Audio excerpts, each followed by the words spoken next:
राधे राधे दोस्तों। ईश्वर आप सभी की सभी मनोकामनाएं पूर्ण करे और आप सभी को स्वस्थ और खुश रखे। चलिए कहानी शुरू करते हैं। हमारी आज की कहानी का शीर्षक है दरिंदगी की कोई उम्र नहीं होती। ढोलक की थाप पर बन्ना बन्नी के गीतों की मिठास पूरे माहौल में घुल रही थी। औरतें ठहाके लगाती, गीतों की पंक्तियां दोहराती, तालियों की लय में झूम रही थीं। पर इन सबके बीच अदिति की नज़र बार बार भीड़ में किसी को ढूंढ रही थी। पाखी को। बेटी पाखी कहीं दिखाई नहीं दे रही थी। वह बस उठने ही वाली थी कि तभी उसकी जेठानी की 16 वर्षीय बेटी सान्या पास आकर धीरे से उसके पास बैठ गई। सान्या, जो अक्सर सबसे चहककर बातें करती थी, आज अजीब सी खामोश थी। उसका चेहरा थोड़ा उतरा हुआ था। उसने आसपास देखा, फिर झुककर अदिति के कान में धीमे से फुसफुसाई, चाची, पाखी नाना की गोद में थी और मुझे कुछ ठीक नहीं लगा। वो उसे कहानी सुना रहे थे, लेकिन उनके हाथ। उसने बात पूरी नहीं की, लेकिन उसका चेहरा डर और असहजता से थरथरा रहा था। सान्या, साफ साफ बताओ, क्या हुआ? अदिति का दिल जैसे किसी अनजाने डर से कांप उठा। सान्या की आंखें भर आईं। उसने नजरें नीची झुका लीं, फिर बोली, उन्होंने पाखी को गोद में बिठाया हुआ था। बोल रहे थे, कहानी तभी सुनाऊंगा जब नाना की गोद में आओ। पर चाची, वो जैसे ही कहानी सुनाने लगे, उनके हाथ पाखी के शरीर पर ऐसे घूम रहे थे जैसे जैसे सान्या की आवाज़ भर्रा गई। वह चुप हो गई। कुछ पल के लिए अदिति की दुनिया जैसे थम गई। भीड़ की आवाज़ें पीछे छूट गईं। ढोलक की थाप जैसे कानों से टकराकर लौटने लगी। सान्या के ये शब्द उसके कानों में हथौड़ों की तरह गूंजने लगे। उसने एकदम से उठते हुए कहा, कहाँ थे वो? लॉबी के पास वाले कमरे में, सान्या ने घबराते हुए बताया। अब अदिति के चेहरे पर चिंता नहीं, क्रोध था। वो तेज कदमों से कमरे की तरफ बढ़ चली, पर हर कदम पर मन में एक उथल पुथल। क्या मैं जो सोच रही हूँ वही सच है? नहीं, वो तो पिता जैसे हैं। लेकिन अगर सान्या सच कह रही है तो? नहीं नहीं, एक बार देखना जरूरी है अभी। जब अदिति कमरे में पहुंची तो उसने देखा कि उसकी 6 वर्षीय बेटी पाखी जेठानी के पिता की गोद में बैठी थी, और जिस तरह से कहानी सुनाते सुनाते उनके हाथ उस मासूम के कोमल अंगों को छू रहे थे, अदिति की आंखों में खून उतर आया। उसके पिता की उम्र के उस व्यक्ति की नापाक हरकत कतई माफी योग्य नहीं थी। उसका जी चाहा कि बेटी के साथ ऐसा घिनौना खिलवाड़ करने वाले का मुंह नोच ले, पर समझदार अदिति शादी जैसे मौके में रंग में भंग नहीं डालना चाहती थी। वैसे भी आशी उसकी प्रिय भतीजी थी, और उसी की शादी अटेंड करने के लिए वह गुड़गांव से आगरा अपने पति और बेटी के साथ आई थी। इसीलिए जैसे तैसे उसने अपने आप को नियंत्रित किया, फिर तेज आवाज में बेटी को आवाज़ दी, चलो पाखी, बहुत खेल हो चुका, अब आओ, हाथ मुंह धुलाकर तुम्हें तैयार कर दूं। माँ की आवाज़ सुनते ही पाखी भाग कर आई और उसकी कमर से लिपट गई। तभी जेठानी के पिता की आंखें अदिति से जा मिली। उसकी आंखों में घृणा मिश्रित क्रोध देखकर वे थोड़ा सकपकाते हुए बोले, बच्चों ने जिद की तो उन्हें कहानी सुना रहा था। छी, कैसा बेशर्म इंसान है। रंगे हाथों पकड़े जाने पर भी वह बातें बना रहा है। अदिति उनके दुस्साहस पर हैरान थी। इस तरह अपनों की ही भीड़ में कोई व्यक्ति, वो भी पिता जैसे सम्मानित ओहदे वाला, ऐसी नीच हरकत करेगा, उसने सपने में भी नहीं सोचा था।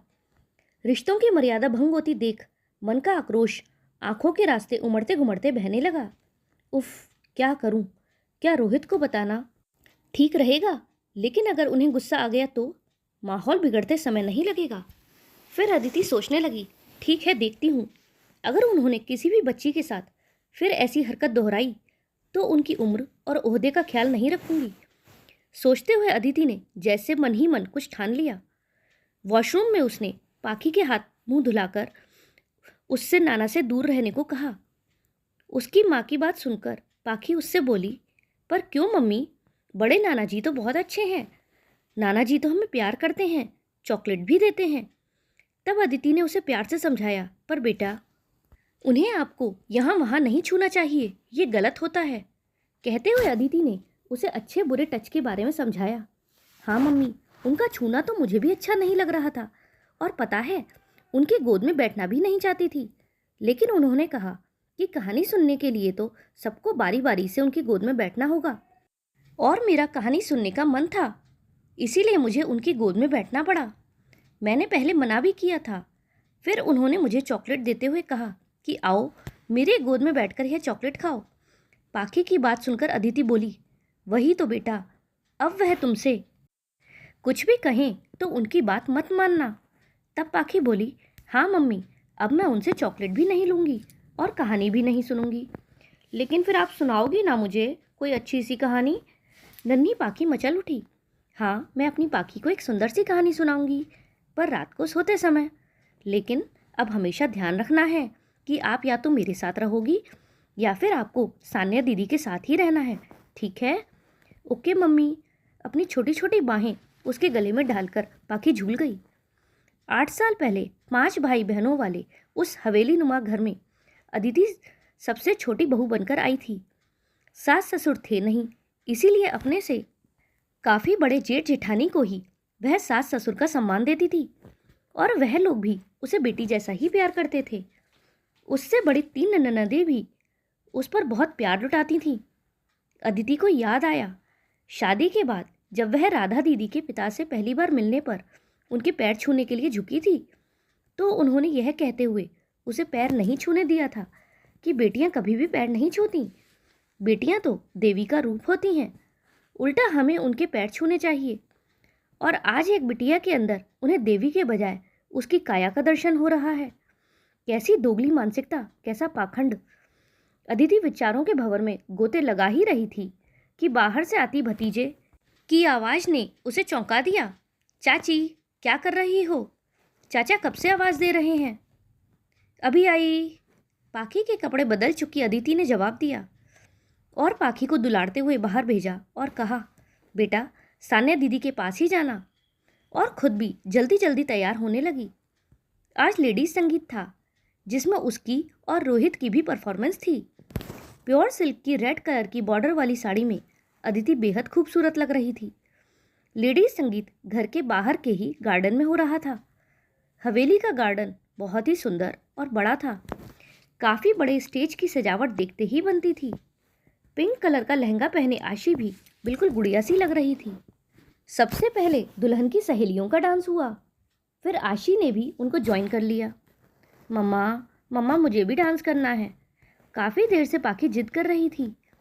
उसे जिद करता देख आशी ने उसे भी स्टेज पर बुला लिया।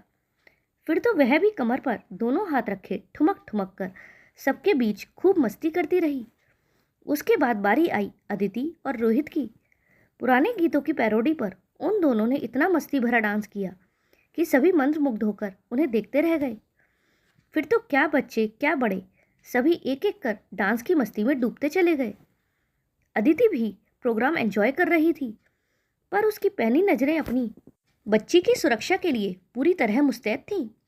उसकी नज़र बराबर दीदी के पिताजी पर थी। पाखी को खाना खिलाने के दौरान उसका ध्यान थोड़ा भटका तो वे गायब थे। दीदी क्या बात है, पिताजी नज़र नहीं आ रहे? अरे उनसे ज़्यादा देर बैठा नहीं जाता। कहने लगे कि तुम बच्चों का प्रोग्राम है, तुम लोग मस्ती करो, मुझसे अब बैठा नहीं जाएगा। सो खाना खाकर अंदर घर में गए। अदिति को याद आया कि ज़्यादातर छोटे बच्चे तो अंदर ही खेल रहे हैं। वह तुरंत घबरा गई और अपनी जेठानी से बोली, दीदी मेरी तबीयत भी कुछ ढीली लग रही है, शायद थकान का असर है। अंदर घर जाकर आराम करती हूँ, पाखी को ले जा रही हूँ। रोहित पूछे तो बता देना। फिर उसकी जेठानी उससे बड़े ही प्यार से बोली, पर बेटा तूने तो अभी तक कुछ खाया भी नहीं है। अदिति ने जवाब दिया, अभी भूख नहीं है दीदी, थोड़ी देर बाद खुद बाहर आकर खा लूँगी, आप चिंता मत करो। ऐसा कहकर अदिति पाखी का हाथ पकड़कर बहुत तेज़ी से घर के अंदर की तरफ चली गई। हवेली बहुत बड़ी थी। उसे समझ नहीं आ रहा था कि जेठानी के पिताजी इस समय कहाँ होंगे, क्योंकि यहाँ बात सिर्फ उसकी बच्ची के प्रति हुए अन्याय की नहीं थी, बल्कि ये एक अनाचार और व्यभिचार था, जिसे करने वाला बेहद करीबी रिश्ते में बंधा एक धूर्त व्यक्ति था। सभ्य समाज का दुश्मन ऐसा व्यक्ति कभी भी किसी भी निरीह को अपनी कुचेष्टाओं का शिकार बना सकता है। तो क्या मासूमों के दोषी को यूं ही छोड़ देना सही है? क्या रिश्ते की आड़ में उसकी धृष्टता क्षमा करने योग्य है? ऐसे अनेक प्रश्न उसके मन को मथ रहे थे। उसकी आंखों के आगे जेठानी राधा की तस्वीर तैर गई। कितनी अच्छी हैं दीदी। अपने पिता की सच्चाई जानकर उन्हें कितनी तकलीफ होगी। फिलहाल वह समझ नहीं पा रही थी कि उसे क्या करना चाहिए। उसका एक मन कह रहा था कि उसे अपनी जेठानी को सब सच्चाई बता देनी चाहिए, और एक मन कह रहा था कि वह अपने पिता की ऐसी हरकत को बर्दाश्त नहीं कर पाएंगी। यही सब सोचते हुए जानबूझकर अदिति घर के सामने वाले गेट से न जाकर आंगन में बने पीछे वाले दरवाजे से अंदर घुसी। वहाँ नाइन और कामवाली अगले दिन की पूजा के लिए मंडप के नीचे कुछ तैयारियां कर रही थीं। पाखी को उसने हॉल में ले जाकर चुपचाप बैठने को कहा। आंगन से लगे लंबे गलियारों को पार करती हुई वह लॉबी के पास वाले कमरे तक जा पहुंची। तभी उसके कानों में बच्चों के खिलखिलाने की आवाज़ पड़ी। नाना जी, अब हमारी बारी है। सबकी बारी आएगी, तनिक धीरज रखो। नाना के हाथों की जादू वाली मालिश सबको मिलेगी। खरखराती आवाज़ में भद्दी सी हंसी सुनकर खड़ी न रह सकी वो। अटका हुआ दरवाज़ा हाथ से ठेलते ही खुल गया। अंदर का नज़ारा देख उसे एक बार फिर अपनी आंखों पर विश्वास नहीं हुआ। रिश्तेदारों के बच्चे नाना कहे जाने वाले उस शख्स को घेरे बैठे थे, और वह घटिया इंसान 5-6 साल की बच्ची को अपनी गोद में लिटाकर उसके नाजुक अंगों की मालिश कर रहा था। अदिति का खून खौल उठा। उसने झटके से पास जाकर बच्ची को उसके गोद से लगभग छीना और सभी बच्चों को प्यार से बाहर फंक्शन में जाने को कहा। अदिति को देखकर वह शख्स बनावटी आवाज़ में बोला, तुम बहुत जल्दी आ गई बिटिया। उसके चेहरे पर अभी भी कुटिल मुस्कान तैर रही थी। आपको शर्म नहीं आती ये नीच हरकत करते हुए? कहने को आप पिता तुल्य हैं, पर आपको पिता कहना उस पवित्र शब्द का अपमान होगा। उम्र में आपकी पोतियों से भी छोटी हैं ये बच्चियां। सच बताइए, आपका विवेक मर गया है क्या, जो इनके साथ इतनी घिनौनी हरकत करते वक्त आपके हाथ नहीं कांपे? अत्यंत क्षोभ व गुस्से से वह फट पड़ी। तुम ये क्या कह रही हो? मुझे कुछ समझ नहीं आ रहा। मुझ पर झूठा इल्जाम लगाते तुम्हें शर्म आनी चाहिए। अचानक ही उस घटिया इंसान की बोली और सुर बदल चुका था। बेशर्मी की ये हद पार होते देख अदिति दंग थी। सच में आप जैसे इंसान को चुल्लू भर पानी में डूब मरना चाहिए। जिस तरह की जलील हरकत आपने की है, कायदे से आपको पुलिस में दे देना चाहिए, परंतु मैं सिर्फ समझाइश देकर छोड़ रही हूँ। वक्त रहते सुधर जाइए, नहीं तो दीदी और दूसरे लोगों को पता चला तो आप कहीं के नहीं रहेंगे। आवेश में ऊंची होती उसकी आवाज़ आंगन में काम कर रहे लोगों तक जा पहुंची, और आंगन में बैठे लोग अंदर आकर झांकने लगे कि आखिर माजरा क्या है। भीड़ इकट्ठी होते देख वह इंसान बौखला गया और बोला, पागल हो गई है क्या? बित्ते भर की छोकरी मुझे सबक सिखाने चली है। जानती नहीं कि मैं कौन हूँ? तुझे तो मैं। तैश में उन्होंने अदिति पर अपना हाथ छोड़ दिया, पर उस उठे हुए हाथ को किसी ने झटके से हवा में ही रोक लिया। खबरदार जो अदिति पर हाथ उठाया। और सही कहा आपने, ये मासूम आपको जानेगी भी कैसे? पर मैं आपकी भल मानस वाली छवि के पीछे की घिनौनी हकीकत से भली भांति वाकिफ हूँ। आप इस संसार के सबसे घटिया इंसान हैं, जिन्होंने अपनी घृणित वासना की पूर्ति के लिए अपनी बच्ची तक को नहीं छोड़ा। सच में आपको पिता कहते हुए मुझे लज्जा आती है। गुस्से में राधा का चेहरा तमतमा रहा था। राधा की यह बात सुनकर सभी उसे हैरानी से देखने लगे, और अदिति आश्चर्य से उसे देखती हुई बोली, ये क्या कह रही हो दीदी? एक बाप अपनी बेटी के साथ ऐसा कैसे? बाप? इसकी दरिंदगी देखकर प्रकृति ने इसे बाप बनने का अवसर ही कहाँ दिया। एक अदद बच्चे की आस में इसकी सहृदय पत्नी तमाम कोशिशें करके हार गई। जब शादी के 15 साल बाद तक भी वह मां नहीं बन सकी, तो सब तरफ से निराश होकर उसकी जिद पर मुझे एक अनाथालय से गोद लिया गया था। लेकिन बेटी होकर भी मैं इसकी बेटी कभी नहीं बन सकी। मैं भी उस समय 6 साल की थी। इसकी घटिया नज़र मुझे हर पल गंदे तरीके से देखती थी। तब मुझे कुछ भी समझ नहीं आता था। कभी कभी तो यह मुझे गंदे तरीके से छूता भी था। एक दिन इसे मेरे साथ गलत हरकत करते देख माँ का दिल भारी पीड़ा से भर उठा। उस दिन मुझे अपने सीने से चिपकाए वे देर रात तक रोती रहीं। 2 दिन बाद ही उन्होंने अपने भाई को बुलाकर मुझे उनके हाथों सौंप दिया। उन 2 दिनों में वो साय की तरह मेरे साथ रहीं। फिर उन्होंने अपने सारे जेवर, जितना भी उनके पास कैश था, और जो भी उनके नाम ज़मीन थी वह सब उन्होंने मेरे नाम करके मामा जी को दे दी, जिससे कि उन्हें मेरी परवरिश करने में कोई परेशानी ना हो। मामा मामी ने भी मेरी परवरिश बहुत अच्छे से की और मेरे जाने के महीने भर बाद ही ये खबर आई कि डिप्रेशन में आकर नींद की गोलियां खाकर उन्होंने आत्महत्या कर ली। शायद इनका ये भयावह रूप उनकी बर्दाश्त से बाहर हो चुका था। कहते हुए राधा फफक फफक कर रो पड़ी। काश उस वक्त मैं अपनी माँ के साथ मजबूती से खड़ी हो पाती और इसे इसके किए की दंड दिला पाती, तो आज मेरी माँ जिंदा होती। मैंने तो सदा ही इससे एक निश्चित दूरी बनाकर रखी थी, लेकिन घर के ज़रूरी फंक्शन में इसे बुलाना ज़रूरी हो जाता, क्योंकि अगर नहीं बुलाती तो घर वालों को क्या जवाब देती। फिर मुझे इसकी सच्चाई सबको बतानी पड़ती, जिसकी हिम्मत शायद मुझ में नहीं थी। मैं तो इसे आशी की शादी में भी बिल्कुल नहीं बुलाती, पर तुम्हारे भैया ने कहा तो उन्हें कैसे मना करती। अपना हर जख्म उनके साथ साझा करना पड़ता। फिर मुझे भी लगा कि उम्र के इस पड़ाव पर जीवन की काफ़ी ठोकरें खाने के बाद शायद इन्हें कुछ समझ आ गई हो, पर नहीं। कुछ लोगों की फितरत कभी नहीं बदलती। सोचती हूँ कि इन्हें ना बुलाना ही सही होता। वो तो अच्छा हुआ तुम्हारी बातों से मुझे कुछ संदेह हुआ और मैं तुम्हारे पीछे चल पड़ी, पर अब क्या करूँ। इसकी हैवानियत ने मुझे कहीं का नहीं छोड़ा। क्या बताऊंगी तुम्हारे भैया को। जी तो कर रहा है कि अपने आप को ही ख़त्म कर लूँ।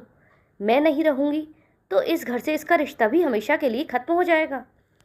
तभी पीछे से एक ज़ोरदार आवाज़ आई, गलती से भी ऐसा कभी मत सोचना। भुगतना तो उसे पड़ेगा जिसने ये जलील काम किया है। इन्हें इनके किए की सज़ा मिलकर रहेगी, ताकि ऐसी घिनौनी हरकत करने से पहले कोई 100 बार सोचे। राधा ने पीछे मुड़कर देखा तो उसके पति विवेक खड़े थे। उन्हें देखते ही वह घबरा गई और हकलाते हुए बोली, आप यहाँ? तब विवेक ने बताया कि सान्या ने तुम दोनों की सारी बातें सुननी थीं। उसके बाद उसने तुम दोनों को एक के बाद एक जल्दी से अंदर आते देखा तो उसे कुछ गड़बड़ी महसूस हुई। फिर वह मेरे पास आई और उसने मुझे आज सुबह की घटना कह सुनाई। उसकी बात सुनकर मैं सीधा यहाँ चला आया और यहाँ तुम्हारी पूरी बात सुनते ही मैंने रोहित को पुलिस को फ़ोन करने को कहा है। पुलिस आती ही होगी। कहते हुए राधा के कंधे को उन्होंने हौले से थपथपाया, मानो उसके साथ खड़े रहने का भरोसा दे रहे हों। विवेक की बातें सुनकर राधा के पिता बौखला उठे और हकलाते हुए बोले, तुम अपने बाप को जेल भिजवाओगी? इंसानी चोले के पीछे छिपे हैवान की आंखों में गहरा अविश्वास था, क्योंकि वह सपने में भी नहीं सोच सकते थे कि उनके बेटी दामाद उन्हें जेल भिजवा सकते हैं। उन्हें तो लगता था जैसे बचपन से वह चुप रहती आई है, आगे भी चुप रहेगी। तभी राधा चीखते हुए बोली, नहीं, मैं अपने पिता को नहीं बल्कि उस अनाचारी को जेल भेजूंगी जिसने रिश्तों की सभी मर्यादाओं को लांघ जाने का दुस्साहस किया है। तल्ख स्वर में जवाब देकर राधा ने घृणा से मुंह फेर लिया और भारी कदमों से वहां से जाने लगी। तो अदिति ने उसे रोककर हाथ जोड़कर माफ़ी मांगते हुए कहा, मुझे माफ़ कर दो दीदी, तुम्हारे आंसुओं की जिम्मेदार मैं हूँ। मैं ऐसे मौके पर ये सब नहीं चाहती थी, पर कैसी बात करती हो अदिति? तुम्हारी वजह से तो आज एक अपराधी अपनी सही जगह पर पहुँच जाएगा। शुक्रगुजार हूँ तुम्हारी। आज तुम्हारे कारण ही मैं इतनी हिम्मत जुटा पाई और एक सही फैसला लिया है। राधा उसकी बात को काटते हुए बोली। राधा फिर बोली, आज ऐसा लगता है कि मैं खुलकर सांस ले रही हूँ। बचपन से एक अपराध बोध मेरे मन में दबा हुआ था, जो आज निकल गया। अब मुझे किसी बात का डर नहीं है। सच में दीदी, गर्व है मुझे आप पर। कहते हुए अदिति राधा के गले लग गई। पुलिस की गाड़ी का सायरन धीरे धीरे पास होकर तेज ध्वनि में तब्दील हो रहा था और सारे मेहमान उस घटिया इंसान पर थू थू कर रहे थे। दोस्तों, आपको क्या लगता है, अदिति ने आवाज़ उठाकर सही किया या गलत? साथ ही राधा इतने समय से चुप क्यों रही और अब उसने आवाज़ उठाई तो सही था या गलत? कमेंट में ज़रूर बताइएगा। और अगर आपको कहानी पसंद आई हो तो वीडियो को लाइक करें और चैनल पर नए हों तो चैनल को सब्सक्राइब करें। हमारे साथ अंत तक बने रहने के लिए धन्यवाद। जय श्री राधे।